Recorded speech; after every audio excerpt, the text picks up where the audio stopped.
Welcome to Working Wisdom with Dr. Kevin Sansberry, the show where we distill the invaluable lessons learned on our mission to detoxify workplaces.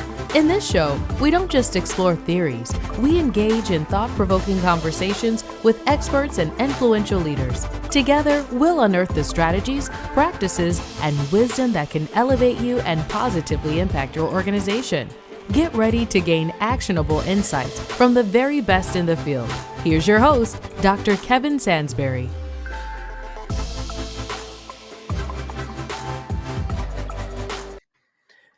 Hello, it's Dr. Kevin Sansberry. I am here. A little jet lagged, had a flight last night and got back kind of late. So you're seeing Dr. Sansberry on 4 hours of sleep, but it's all good because I'm with y'all today. So we're doing a great, I have a lot of things to talk about today. We're going to be talking about the public service sector, and in particular, overcoming challenges. And so our guest that we have today is really insightful and going to be able to share with you her experiences, not only in those forming those environments through her consultancy. And so let's bring her on. Hello. How are you doing, Jandina? Hey, Dr. Kevin, I'm good. How are you? Excellent. I'm excellent. So glad to be here with you. I'm really looking forward to hearing about, the work you do in transforming cultures and systems, especially, a lot of things I talk about always center the employee's experience, because I think sometimes we get lost in that and in not doing that. And so I'm looking forward to hearing the way you do it and the way you approach this, tricky, Yeah. outcome. Before we jump into that, tell me about yourself. Let's hear a little bit about your organization, things like that. Yeah, absolutely. Well, first, I want to say it is such a pleasure to be here with you today and be here with all of our listeners. And just thank you for being here. You guys could have been anywhere, but you're here with us. So thank you for giving us that space and time. So I am a transplant to North Carolina, Raleigh, North Carolina. So I am here in a triangle, but I grew up in Columbus, Ohio. C-Bus, shout out. And I mean that literally because the bus, public service, public transit, that was a big factor in my life and where I am today. So, Wow. I mean that literally. Yeah, wow. That's great. But growing up, I mean, public service has had a hand in a lot of my growing up. So I am the community, and the community is me. So I worked in public service for over 10 years, serving people who who I see as, hey, that's my mom, that's my brother, that's my sister. Any of us can be are on the side of receiving public service. And I'm not talking about, let's get it clear, I'm not just talking about food stamps. Yeah. I'm not just talking about child welfare. We're not just talking about interactions with law enforcement. We rely on public service just across the street. Right. Good point. That's a really good point. So my work, I knew how important it was when I was working in public service. I knew the authority or the impact that I had, and I didn't take it lightly. And I seen that we were working in a place that wasn't always healthy, and it was not always well. And that impacted the community. It impacted the decisions that we made when we worked when we worked in the community. And there were times where I'm like, man, I gotta hide my badge because I don't feel safe because of the reputation the organization or the services have had in the community. So hence, here we are at Sky Infinity to work on internal organization, internal cultures, because we want to make sure that we're providing that high quality public service. And our organizations need the community. We are the community. The community is us. You're not just a public service professional, and you won't reap the benefits of what you sowed. It'll always come back. So there's one thing I want to ask. So you talk about culture, and you do work in culture in that industry. one of the things that I hear a lot when I work with public service people is they call themselves servants. You know, they use that terminology, like we're servants of the community. We're servants, right? What does that mean for folks who haven't worked in that industry, or that, you know, they don't know what that means? What's your thoughts on what does that mean? So when we I'm think about trying to servants, understand the real servant that I've seen and yeah, the servant that should be. yeah. Well, actually, that's what I'm getting at. Let's do both. I want to hear, I want to hear, what have you seen? You know, because I've heard the word servant. We could also say servant leadership. Like, I've heard servant be the nomenclature that's used when we say, oh, we're here because everybody's a good servant. But then we see something different. Tell me what we see, and tell me what they were probably meaning, or what they intended to be, or what, you know, or what aspirational, you know. Yeah, give us both. Yeah, that's a good way to walk through this. Mhm. So servant, I would say as public service, we've seen ourselves as serving those who are in need or more in a vulnerable situation. Mhm. I feel like it has come off as, I know more than you. Oof. I have more advice than you. I can tell you what to do with your life and the decisions that you make and decisions to make, because I'm the public service servant. Mhm. Mhm. I think on the other side is what it actually means, and what the community is expecting is for you to understand and serve me. You know, somebody who's not coming in on a high horse, somebody who doesn't, you know, look at me based off of my life situation and, you know, and make those preconceived consumptions or stereotype me or whatever it may be. I think that as a community, we're looking for servants who are here to understand, here to partner, here to, you know, empower, enhance, and, you know, build, grow. Uh, Mhm. but it's different. It's a different. It's It's not the different. same. Yeah, and you see, well, and I think like that notion of, like, we say servant on stage, in the newsletter and in the email, but then we think we know better than you, and you live in the community. Right. And so, versus being able to look at, like, okay, well, how can we bring community to the table? Because if you were truly serving, Mm-hmm. you would bring community to the table proactively, not after we made a petition or not after something bad happened. You would be proactive. And so, Yeah. what have you seen? So it's good. I'm glad you explained, like, those both sides, because I've seen and I've experienced those both sides. Um, what have you seen as, like, practical practices, I guess I would say, that folks have done to actually demonstrate themselves as servants? You know, like, what have you seen in practice that's actually worked and been sustainable? I, I talk Is about it a this short all list or is the it a time. long list? It's it's really a short list, Yes. but this is a most impactful list. I mean, a most impactful I've heard and I've seen. Yeah. You ask the community, and it'll be the simplest thing. They're like, they just gave me 15 more minutes of their time. They Mm, stayed and talked to me. They explained the why. mm, A lot of the time, they're like, you know, when you have to do a job, sometimes we're like, you just need to understand, because on public service, this is how it goes. mm-hmm, But the community wants to know why. The community wants to know what is the why of the, and yeah, that does come with you having to question the system. And mm, not a lot of people want to be transparent. Not a lot of people want to be vulnerable. mm-hmm, But have seen that those who can really come to grounds and, you know, with, and meet the community or meet whoever they're serving at where they're at and be like, hey, mm-hmm. you know, this is what it looks like. This is, you know, A, B, or C. Take that time, just that extra 15 minutes, or it might not even be 15 minutes. It might be 3 minutes, you know? Mm-hmm. But I honestly feel like that extra time has helped with, you might have saved a whole nother issue. You might have saved, you might have even broken a generational cycle by taking Yeah. that other 15 minutes, whatever that family or whatever may have been going on. So that time to explain, answer questions, understand, Mm-hmm.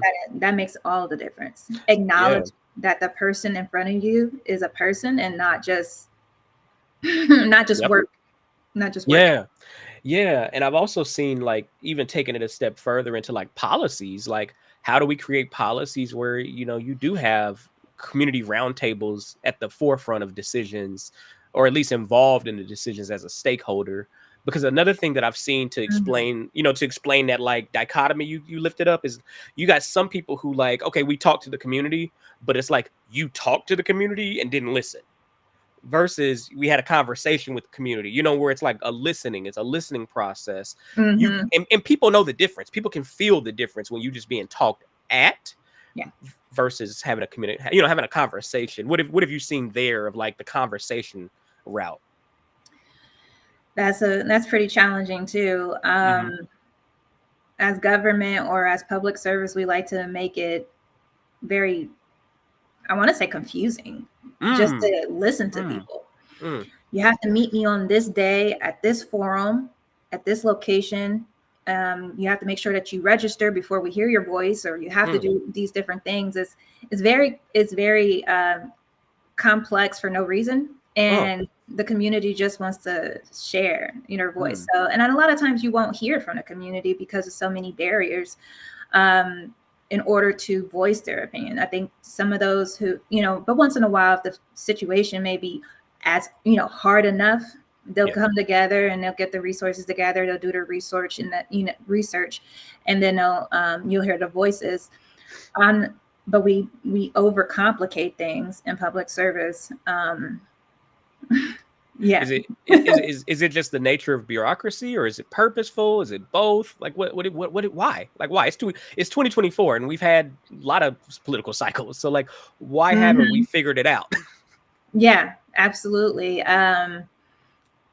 It has to be the bureaucracy. It has Hmm. to be the hierarchy. It has to be someone has to control. It has to be that. I mean, Yeah. there's no other way to explain why there has to go through so many hoops Hmm. just to talk to someone. Hmm. Yeah, and it's like so many channels, and then the times that we, sometimes maybe had, or when people are at work, and all kinds of things. And I'm not saying you have to have you're not Mhm. going to have the perfect forum set up, Yeah. but then can I submit questions beforehand? Can I submit questions and not even go? Like, what if I have to go to work? I'm working third shift. How do we make the as Yeah. many Think about our channels as voting. possible? Yeah, How we're yeah, putting more things in place just to cast a vote and yeah. just to really, have our voices heard. We're putting so many barriers in front of that. So it makes it very difficult for public service to actually do, you're Hmm. serving for what you think we need. Hmm. Hmm. It's not actually the community being able to say this is what I need. And then when they Sure. do voice, they have to use I'm not public, social media. Hmm. We have to get in front of the public, the social media outlets and, Yeah. lives and all this. And that is the way the community makes sure that their voice is heard. Um, and then it makes public Correct. service look terrible. Yes. Yes. One thing I'm gonna say, based off of my experience, I've worked with like municipalities, city governments, a bus, transportation, public transportation. I've worked with a lot of different forms of public service. And I will say, I'm not strong enough to work in that industry. I'm gonna just say that right now because it's difficult. It's difficult. And like I don't know if I wouldn't be comfortable being in the public eye all the time in that kind of role. I'm owning that, and I'm acknowledging the it's a difficult thing. Um, However, there is a potentially a retention problem in some of these industries too, in Mhm. retaining staff. What have you seen? Well, A, is that your experience? Have you seen the retention issues in these industries? Okay, Absolutely. Yeah. yeah, and so I'm curious. Have you seen anything that helps people stick around? Like, what are some tactics or strategies that you've seen that have like netted positive results from a retention standpoint? So, yeah, retention Yeah. and even recruiting Oh, is true, true. Yep, yep, is even yep. hard. Mm-hmm. Um, but some of the things that I have seen that helped Yeah. were, you know, leaders humbling themselves. Oof, Oof. Oof. When leaders come out of their office, I will say out of their Yeah. office, which is Sure. really like your high horse. Right. When leaders realize I was once in your shoes, Mm. I don't get it right every day. You know, you build that community, you build some loyalty with some people. I think that the thing that has you can have low pay, you can have the worst hours, but you have community inside, Yeah. then you will be able to, you know, continue. And I'm not saying I'm not saying the, you know, the, oh well, we just need to make sure that we do all these wellness activities, we need to do all of Yeah. this. No, I'm talking about real community. Like, Right. you know, if, for instance, if I'm in a family, if I, you know, I have a house of 5, you know, Mm. my husband, or, you know, maybe one of the siblings, there's going to be something that happens, and you know, it doesn't really rub you the right way. Mm-hmm. But we provide grace. We Mm. provide grace for you to be yourself. We provide grace for you to figure that out, because every relationship is always going to come up with some conflicts. Sure. Yeah. I think we have started to solve those conflicts though with just walking away, and instead of having to do the hard, you know, the hard Mm. of listening, and the hard of, Mm-hmm. yeah. Mm-hmm. So it sounded like, you know, how do we first humble, be, you know, leaders and individuals in power, which I'm going to Mhm. say, like, that may be hard for people who are like elected officials. You know, you're an elected official, you got to be humble. Like, sometimes that's not like a thing. I'm gonna just tell you based on my personal experience working with many of them. But I agree. And then two, I'm hearing the importance of, if you have that relationship in the workplace that we're trying to build, of trust and stuff like that, understand that the conflict is going to be like normal. And Mhm. B, understanding how do we build resiliency in the relationships, and like learn how to repair when Absolutely. conflict occurs. You know, that's the test, if we Yeah. have trust or not, is if we get into conflict. So if we got into conflict and it's just like over, oh well, yeah, why would I trust that relationship? But if I know we can go through hardship together as a team, without it being like, Mhm. without it being real, woo, I'm like, okay, I can trust this Yeah. place a little more. And to be honest, Yeah. you stay with the places you trust longer. Like, if you trust the place, you're gonna, because a new place, they can give you more money and stuff like that, but they might have a toxic culture. And Yeah. yeah. So no, I love that. I love that. So diving into your work, let's talk about like the importance of workplace culture in the first place. And that's one, Mhm. retention. Retention's really, we know retention's important, and culture is like a piece there. Yeah. You talked about ego. What else in the culture do you look at, especially as we think about this particular niche of an industry? So other things I think are important. The reason why it's important for workplace culture to be addressed in Mhm. public service is really because of how it transcends out, To the community. to the community. Mm, mm. In, you know, Yeah, because there are ultimate customers. We they are service. Yep. our Yeah. customers, but they are Mhm. also part of us. Okay. Yes, yes, because I we're the community too. We are the community. I was Mhm. at a job fair last weekend, and you know, who you recruiting from. We're Mhm. recruiting from our community, and Mhm. if our community is harmed because of us, Mhm. we're bringing that. You know, we're it's coming right back to us. Or Mm. better yet, if they're harmed, they're not coming to us. And we need our community. We need, you know, Yeah. not only their voices, but we also can't do this by ourselves. Right. Right. Um, and honestly, it's like, you know, what we learn in an organization, we all have to go to work.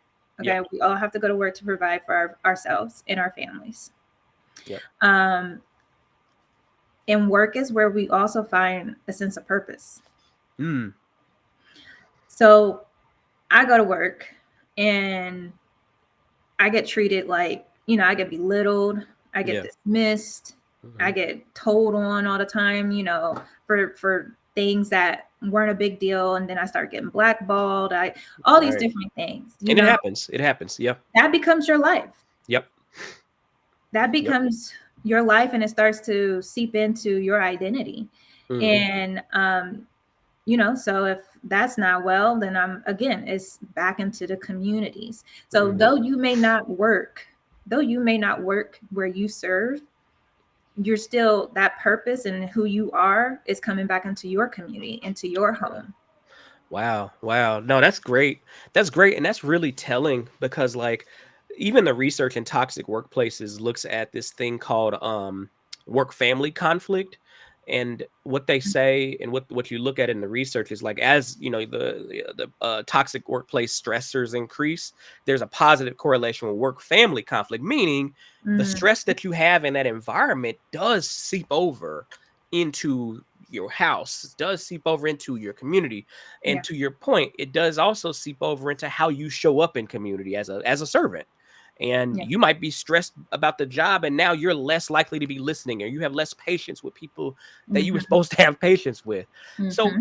so talk to me about what can leaders do at the department level to instill, these the notions that organizational culture. There's there's a few things. First, give yourself some grace and give others grace. I think when we make space for grace, we understand that we are all humans and um, impacted by environmental factors. Um, Yeah. don't don't compare your situation to another person's situation, because you don't know what the other person's is. You can only work on yourself, and you can only control yourself. Mm-hmm. You can't control the actions of anybody else, though we think we're mind manipulators sometimes. Yeah. We think we know the whole formula, but no, Mm-mm. you never know. And so always work on who you are, who you want to be. You are destined for, you make your tomorrow. You destine that. And then also stop looking for the approval of others. We're living in this world where we don't even give dap sometimes. COVID took that away. Right. So Right. You're right about that. it's like, don't read too much into other people, but don't also just, don't look at the other people for approval. Yeah. That strips away kind of, your authenticity, and your, I guess, how you feel about yourself. Sure. And I think that when we lean into, this is the right thing to do, right? But would this be approved upon others, or has Mm-hmm. others been doing it? Just because no one's doing it doesn't mean that what you heard a thing like, just because everybody's doing it don't mean it's right. Yeah. Yeah. And just because no one's doing it doesn't mean that it's It's wrong. like it's wrong. Yeah. Right, Exactly. right. Mhm, So mhm. it's, you have to, you'll, if it makes you uncomfortable temporarily, Right. but it's the right thing to do, then do it. You're right. Right. It's going to sacrifice your comfort, but it's only because you have a conscience, you have the compassion. I love that. And it's going to take what if based on what you're saying as a leader, it is going to take a bit of introspection of what my values are. But then I'm also going to have to jump out of like what I define and believe, and also say, what are my staff's values? What brings them to work? What makes them want to be here too? Yeah, And create an environment where people can, you want to create an environment where everybody's cups can be filled as it relates to like that fulfillment, that sense of fulfillment that you get from work, and hmm, not to assume that like what your fulfillment is my fulfillment. And right, so how do we set up time to have those conversations? And right. I think some people are so focused on the tasks, they forget that that is a task of a leader, or they don't know. Maybe they don't even know. So let me not say forget. Maybe they don't know. But that's a task of a leader. That's a task of a leader. Yeah. So no, this is helpful. This is really helpful. I love the tips and I love the thoughts you have there. What words of wisdom would you want to leave our listeners with as we start to wrap up? Just always look at the person in front of you. Always, I mean, you won't always be able to put yourself in their shoes, or you won't be always be able to fit their shoes, I would say. But put yourself in their shoes. And also, we are the persons in front of us, and it is the environmental factors that impact us. And those forces also include the culture that's around us. Right. Right. Yeah, and it's I love that you said that because it reminds me of that notion of like how can we address the problems and not let's attack problems and not attack each other, like not attack people. Yeah, Let's yeah. look at the systems The together. system, that is Yeah. exactly right. That is Hmm. exactly right. When we work, when you work on teams and you work, it's not that the person is the issue. What about the system? It is Yeah. Yeah. more than likely is the system, and we have to take a deeper look at that. Yeah, and to be honest, sometimes it is the person, but it's the person they're reacting to the system. They're reacting and responding to their predicament or their environment, and they don't actually know another way to react. And so Hmm. it's how do we like hold grace for them and try to take that empathetic approach, that compassionate approach. I love that. Yeah. Tell us about your work you do with Sky Infinity. How can people reach you and that kind of thing? Yeah, absolutely. So Sky Infinity is a workplace culture solutions services. So we are here to partner with public service organizations on, you know, um, workplace culture strategies. Mm, More than likely, it is going to be a lot of engaging.